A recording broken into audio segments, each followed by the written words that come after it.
You are getting ready to listen to the voice of Dr. Rhadi Ferguson, 2004 Olympian, four-time national judo champion, Brazilian Jiu-Jitsu black belt, author, speaker, and coach. What's going on? This is Dr. Ferguson, driving down to Naples, Florida for a training session. If you keep leaning back like that, JR, with your face, man, you're not going to be able to hold that for a long time, so just kind of relax. All right, I want to talk to you about something that is important and I think will help coaches. Unfortunately, by some of the major governing bodies, I'm not necessarily the guy that's brought in to do some of the seminars and the educational sessions and the continuing education for some of the coaches. So sometimes I just feel like I need to tithe and just give you all what you need in order so that we can develop a more professional landscape in terms of the sport and art of judo in the United States.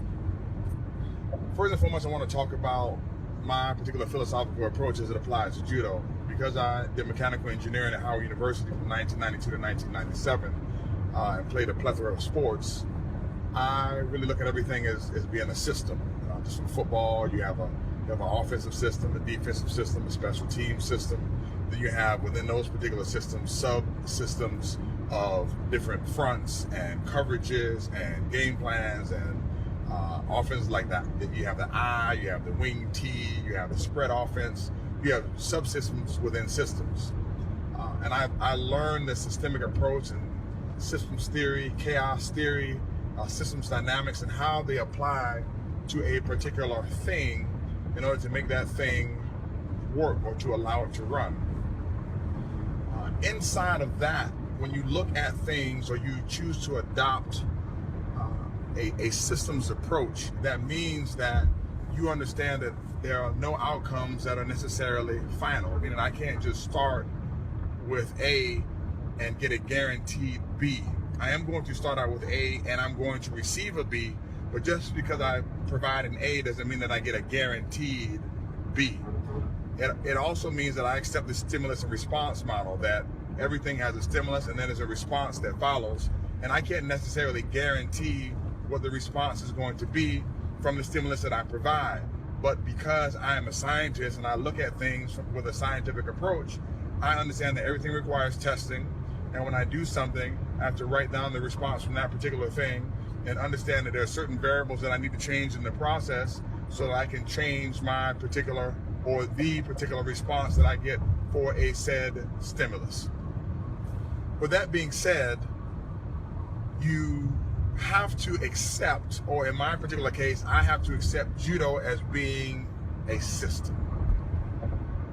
Not just a martial art, but a system. Not just a sport, but a system. And I have to choose, as all coaches have to choose, which system is going to yield the best possible outcome per my feelings, my beliefs, and my background and my experiences. And understand that time plus experience equals wisdom. There's certain people who have been doing judo or have been doing this for a longer period of time but don't have the vast amount of experience, and vice versa. And that affects everyone's wisdom. This is why you can't just don somebody with the halo effect of having wisdom in a certain field or body of work or study just because they've been doing it for a long period of time. Okay, because that does not encompass the whole or cover the whole equation in terms of wisdom acquisition. All right. So when you go back and you look at the sport, all right, you look at your experiences and you choose what type of model that you want to utilize. I have to pay attention while I'm driving. You choose what type of model that you want to utilize. That then becomes the overarching governing principle and guiding light for how you teach.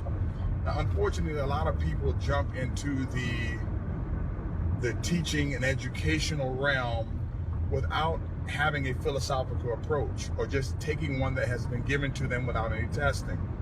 I want to talk to those people today so that you understand that the approach to teaching, the approach to education, the approach to coaching, and the approach to creating the best coaches that are available or that can be available for the students who desire to learn our art and our sport, and who desire to be at the top of the pyramid in our art or our sport, they need more from you than just going to practice and coaching based upon what you think or what you feel is the right thing to do. We need a more scientific approach in terms of coaching. And in order to do that, we have to adopt and adapt models. And today I'd like to talk to you about a few of them. I talked to you about how I believe in systems theory, but I want to talk to you right now about complex adaptive systems. Now, before I talk to you about complex adaptive systems, I want to go back to what I said about the stimulus response, back to what I said about teaching, back to what I said about outcomes, and talk to you about equifinality. Equifinality is, if you heard me speak in another one of my videos, equifinality means that in all of the ways to reach the top, or all the ways to get to the end, there are many pathways that could possibly yield the same result. Meaning, if you teach judo and you want to teach falls first, and I don't want to teach falls first, that does not mean that my students are not going to be successful and yours are.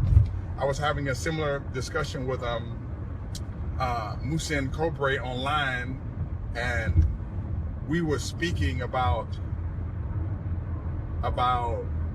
teaching beginning students foot locks and leg locks in jiu-jitsu. And Mushin was like, man, I just believe that if you don't teach people foot locks in the beginning, you're setting them up for failure. Well, such is not the case, because based upon equifinality, some people can learn foot locks early, some people can learn them late, and both students or both practitioners under those two different models can still be successful.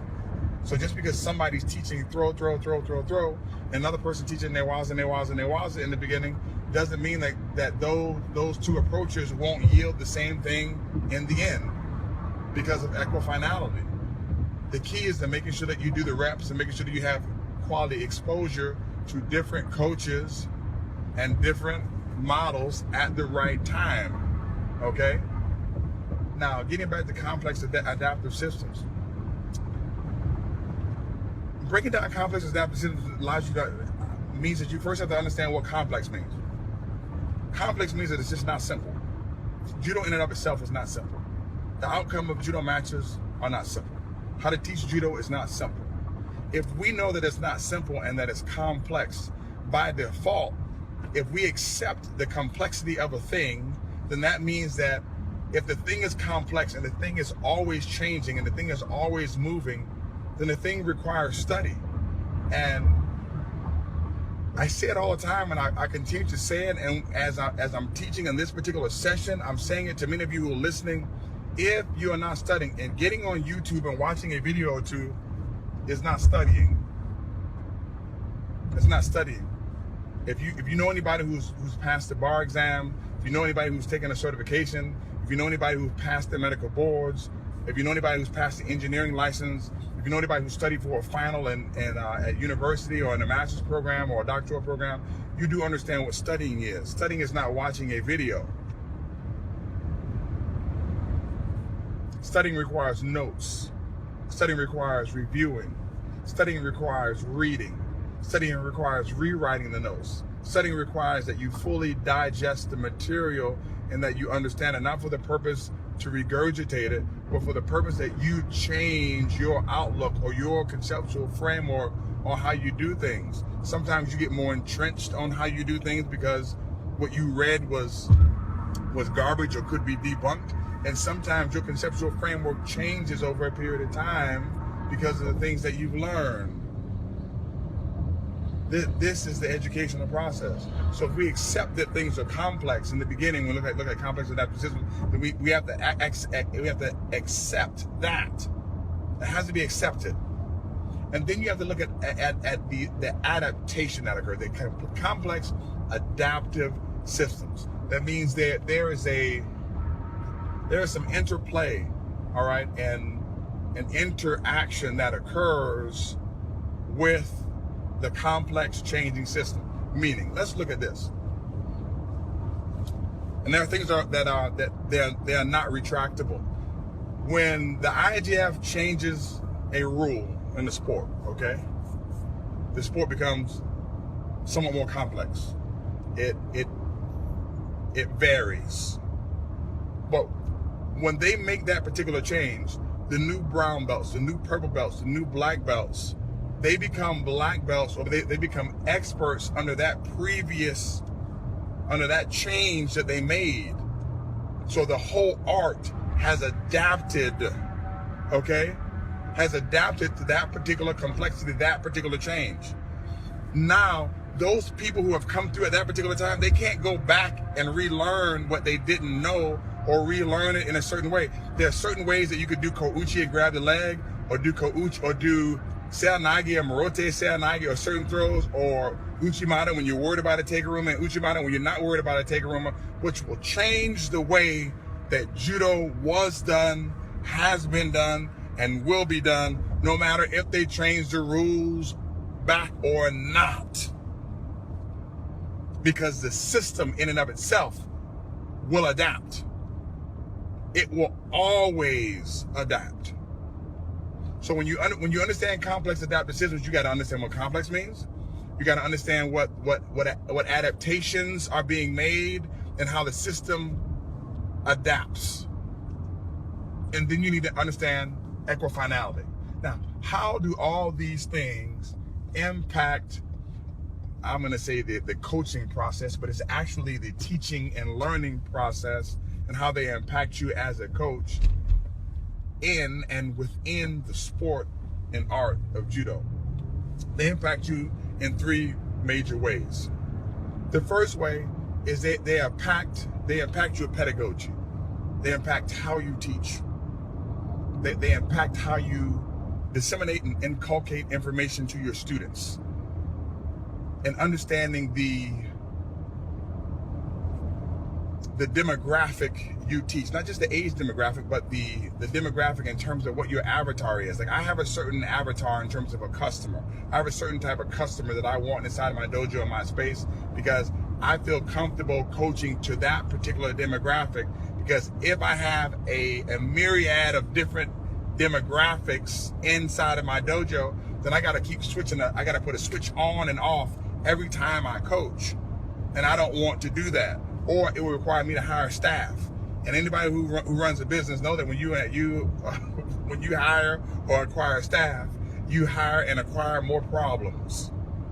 So there's a reason why I coach a certain amount of people, why I have a certain avatar, because I've chosen a certain pedagogy based upon, and a certain style based upon how I want to adapt to the complex system of judo as an instructor. So the first thing you need to understand is your pedagogy, all right? The second thing you need to understand, as I talked about just now, is the demographic. And the third major thing that I want to talk about, and I'm going to close with this particular thing, is you need to understand the goal. Some people come in with the goal of becoming a black belt. Some people come in with the goal of learning self-defense. Some people come in with the goal of just getting in shape and losing weight. Those people that come into your dojo with those particular goals, you need to understand if those goals fit the demographic that you want to teach and your particular customer avatar. If those people don't fit your customer avatar, you have to be willing to let those people go and attend a different dojo, not just take them for $40, $60, $147, $199 a month, because you need to get people in the door because you have to pay your rent. You have to be true to yourself. You have to be true to your art. You have to be true to what you are doing as a coach and as a teacher, because you can't service people if you're not providing the service that they want and if you're not true to the service. This is why we have to do things as coaches in service and in truth. Now, the goal at the end of the day for athletes is to win. But you have to ask them, win what? Because those particular goals are going to determine the long-term development strategy, the short-term development strategy, what the lesson planning looks like, what the curriculum looks like, and what the class looks like. It is also going to have an impact on You can call it dojo management, but it's still classroom management. Those things are impacted based upon the goals. In 10 miles, continue on to I-75 South. Based upon the goals. Now, most of the people that I coach, they desire to become Olympians. They desire to become Olympic gold medalists.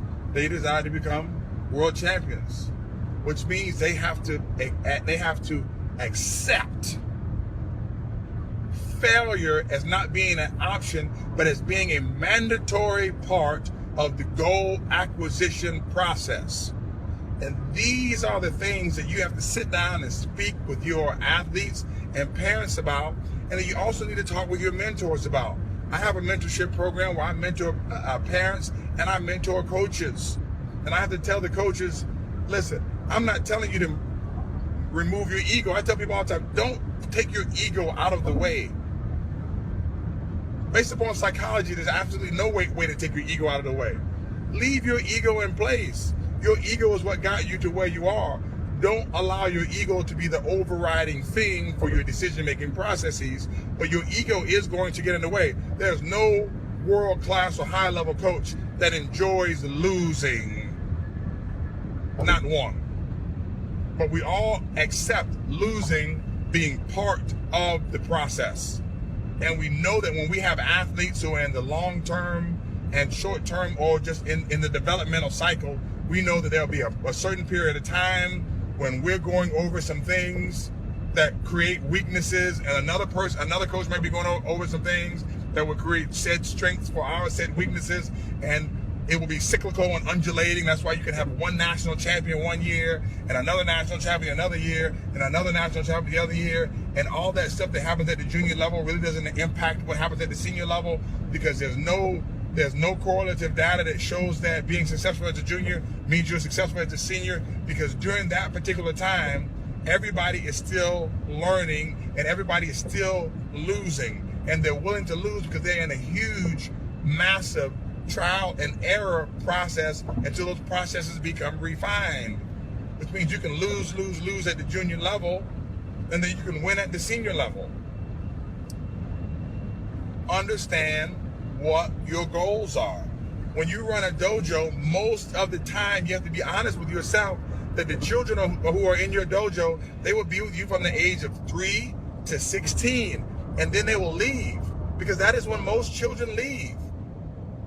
That is when they leave. Most of the women or female athletes that you have, they will leave at 16. The men, they're going to leave at 18. All the athletes are going to go to college. You may have to change your model like I have done, and I coach, but I also consult. So when they leave, I still consult. You know that I've worked along with Jimmy Pedro. I've done some work for Kayla Harrison. I've done some work with other Olympians, with mixed martial artists. I consult, which allows me to continue to coach, but I changed based upon the demographic of who I want to coach, understanding what my goals were and what they are as a coach, and how I need to adapt to the complex system of coaching.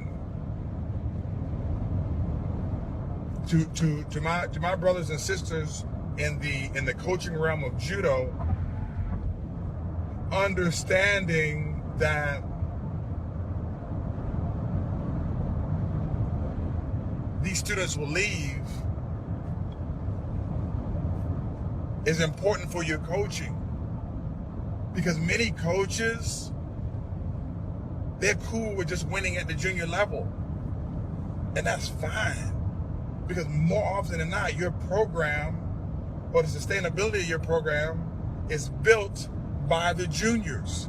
So that means they teach what we call junior level judo. They teach things that work at the junior level but won't work at the senior level. But they do that because they want to win, and they want to win now. Have I done it before? Of course I have. Do I do it with some of my athletes who aspire to be Olympians? No, I don't. Do we lose some matches? Yes, we do. Because when they hit 8, 9, and 10, we're teaching arm bars and chokes right now, and not necessarily the kid turnovers. Why would I spend my time doing that? I have to prepare them for the senior level game, which means there are some things that they do from the guard. There's some things that they do when they refuse to turtle that cause them to lose matches on the ground. Trial and error. But understand what the goals are.